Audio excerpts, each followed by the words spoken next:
Hello, welcome. I'm your host, Elizibar. This is Deceased Dead Planet number 6. That's 2 threes, which is 2 trilogies. Or in this case, it's like a. What is that? Instead of a trilogy, be a hexology? I don't know. Numbers are weird. Words made out of numbers, even weirder. Sadly, the events depicted on the cover don't happen in the book.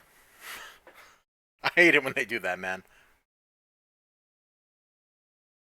I mean, Trigon does show up. It's Trigon. No, Trigon's an anime. Trigon shows up, but he is not immediately assaulted by the Justice League, so it's kind of a lie. But I think in this case, the lie was a good one because the lie kind of keeps us from suspecting what's actually going down. So a lot of stuff happens in this book. We've been building like plot threads, boom, boom, boom, boom, boom, boom, revisiting things, all that stuff bit by bit. And now stuff is starting to come together. This is 7 issues? Yeah, 6 of 7. And I think the next one is really going to be like a super awesome climax. I'm not quite sure how it's going to play out. We'll just have to see. Anyway, we start off. You got all the villains here. An army of Amazos. Naturally, why wouldn't you have an army of them? In fact, if you think about it, why are all the other villains, letting Dr. Ivo, be the sole controller of an army of super robots? I mean, he even kind of points this out to the Penguin here. Considering I am the sole commander of a superpowered artificially intelligent army that could destroy the very planet you're standing on, maybe you should... Oh, I'm sorry, you couldn't even read that. Maybe you should review your tone. Like, seriously, villains, I don't think y'all thought this one through. He's a villain, you're a villain, you're all going to try to kill each other pretty soon. That's just how villains operate. And frankly, who's going to beat an army of robots that can each take on Superman? You know what I'm saying? You know exactly what I'm saying. I still don't understand how, like, Dr. Ivo's invention can actually let him do that kind of thing. But hey, you know, I just read it, man. I don't write it. All right. Art looks pretty good. I mean, I actually really like the panel split right here. I don't know why. I like the fact that this is like full bleed over here and goes off the page. It feels like dynamic and cool.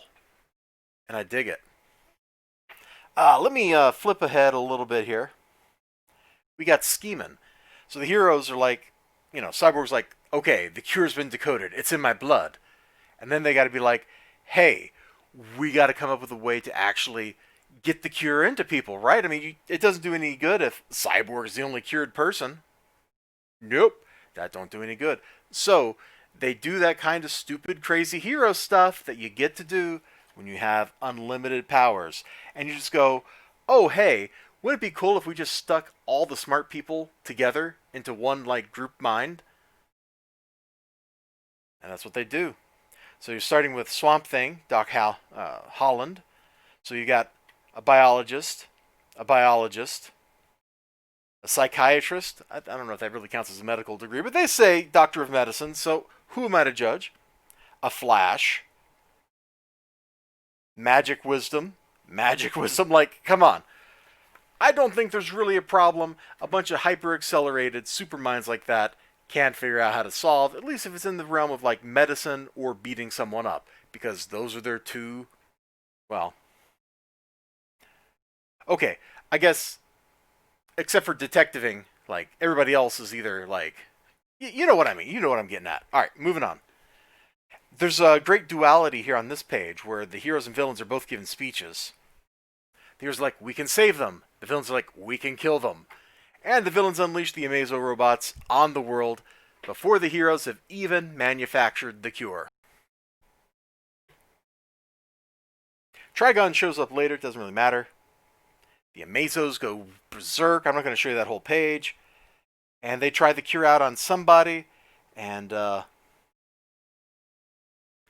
can probably guess who it is, but I just really like that crater in the ground. I thought that was pretty cool.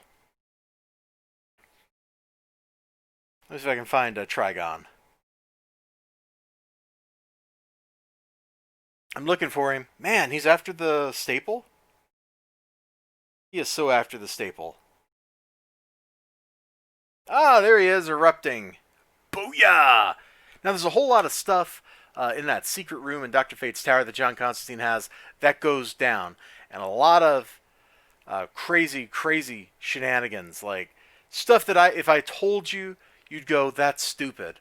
And it kind of is, but this is one of those things. It's like when I'm reading the death metal event, I just kind of turn my brain off and enjoy it. And just watching John Constantine be like the ultimate version of John Constantine has been a lot of fun. First, there was a lot of him giving lip to people. Like, he's John Constantine. What'd you expect? And oh gosh, who shows up? Let's see. Phantom Stranger rolls in. Trigon rolls in. Like, things get lit. Remember, he's got all these crazy magical artifacts. He's got Solomon's staff, or I guess Shazam's staff. He's got that crazy spear. He's got a crystal ball that foretells the future. He's got Ragman's rag suit. Dude is prepared for a lot of contingencies. And it's probably a good thing because there's a lot of contingencies that he needs to prepare for here. You've got an army of super robots. You've got Trigon rolling in. You got a planet full of dead people. The heroes build off of their test of the cure. I'm not going to tell you exactly what happens. You can figure it out for yourself, or you just read the book. It's not that old. Your store probably still has like 18 of these on the shelf from when they bought 57 of them because they're like, man, everybody loves DCEASED. Yeah, this miniseries has been better than the original series. It's crazier. It's a lot of fun. I love it. Check it out. I'll see y'all next time. You have a great day. Remember to like, comment, subscribe, all that good stuff. Until then, bye-bye.